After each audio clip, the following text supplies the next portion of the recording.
Hey everybody, it's Perez, joined by Dannii Minogue in Australia. G'day. Now, you're at the very final stages of Australia's Got Talent. Yep, we just have televised the last performances of all the contestants. It's been the craziest year. The ratings are through the roof. Everybody's watching it because the contestants have amazing talent. I have nothing if I don't have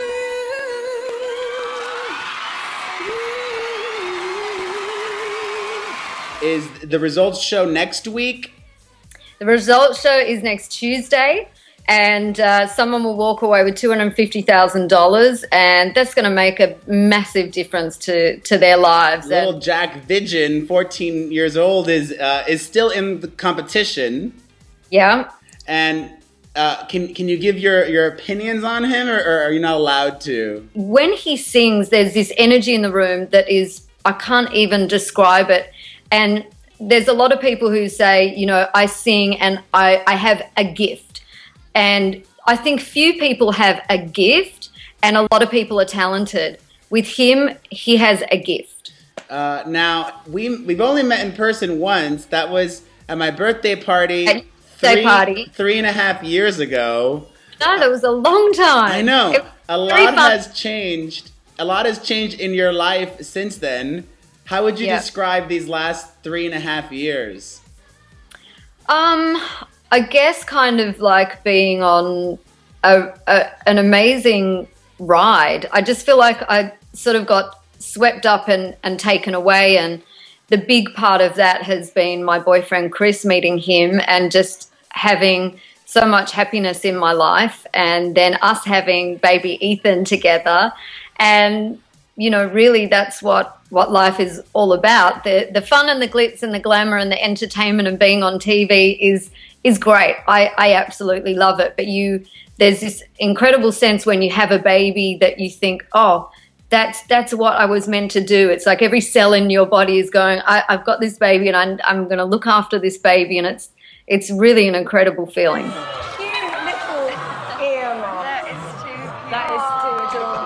They are on sale in all good and all. So I noticed you call him your boyfriend, though. Is that a term that you're comfortable with? You're happy with? You call him boyfriend, not partner? Yeah, boyfriend. I don't know. Partner. Is that what I should say? Do you feel a pressure or desire to make him your real husband? Not quotes? I don't know. It could happen. We sort of talk about it. Having been through one marriage already myself, and that caused, you know, a lot of pain, a lot of heartache.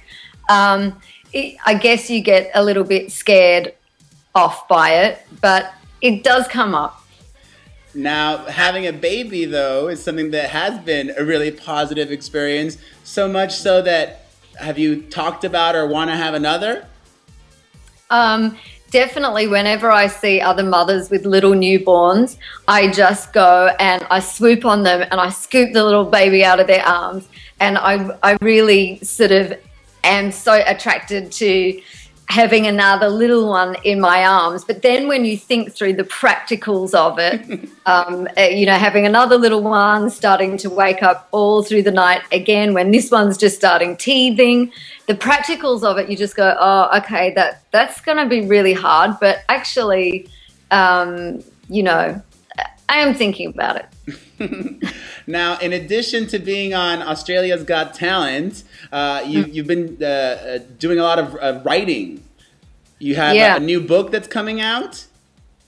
Yeah, I've got a book called My Style, which is about to come out. And this sort of came off the back of writing my autobiography. It's been just the most fun thing to do. That's coming out in the UK around September. And I also write pages for Glamour magazine in the UK, and then I'm also writing for My Daily. So, yeah, it's become a really big part of my world. Now, what you're wearing is something that you designed yourself? Yeah, this is Project D. I can show you. A little bit of it. Can you see it? I love it. Now, normally I would think polka dots would make somebody look big, but that's a very slimming outfit on you. Thank you. Well, and it accentuates the positive. Hello, boobies. Hello. Yeah, I love designing the clothing, and again, another sort of dream come true from, when I was a little girl. My grandma was teaching me how to sew and cut patterns, and there was always sewing machines going at home, and there was always pins on the floor. You would step in the carpet and you would always get pins in your feet, and she would always leave one pin in the clothing. You'd say, ow, I can't believe I found a pin here. And she said, yeah, just leave one in for you, just to check. Now, here's where I'm going to ask some harder questions. Feel free to skip them. We don't need to talk about them. You can say next or whatever. I recently interviewed... Ones till last, right? Yeah, the best for last. I recently interviewed Sharon Osbourne, whom you've had a very interesting relationship with. If you were to run into Sharon at a party, would you chat with her? I don't think I would run into her in a party. I just don't think that would happen. I actually saw that interview. I woke up. Get this, I'm in Australia, wake up, I turn on the TV, I'm still in my gym jams in bed, and there you are grilling Sharon about me, and I'm thinking, I haven't seen this woman for so many years, I can't believe this is still going on. Good answer. Now, now I need to get to the bottom of it, and I want to know, when I heard you weren't coming back to X Factor, something smelled fishy to me. Something did not seem right. Because didn't you do Australia's Got Talent last season as well?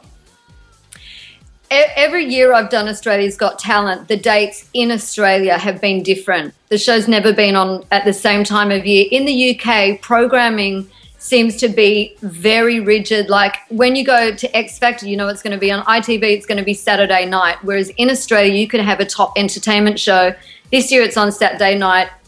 Next year it's on a Wednesday night or a Tuesday night. They literally, all the networks change the shows around here, trying to change the programming to outsmart another network. And that doesn't happen in the UK. I don't know how it works in America. Yeah, it's kind of like in America, it's very similar to the UK.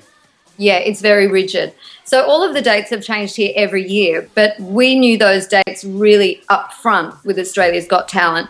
And before I locked them in, I was asking what's happening with the X Factor. And they really didn't know what was happening with the dates. And I assume that's a lot to do with X Factor starting in America, and probably Simon didn't know what he's going to do and where he's going to be. He can't be in two places at once. So by the time the dates got locked down, the only way I could have done it would have been to work 1 day a week here on Australia's Got Talent, fly back to England for 10 weeks in a row, back and forth, back and forth. And when you one day have a baby, Perez, you will understand that is never gonna happen. That's like a 24-hour flight, right?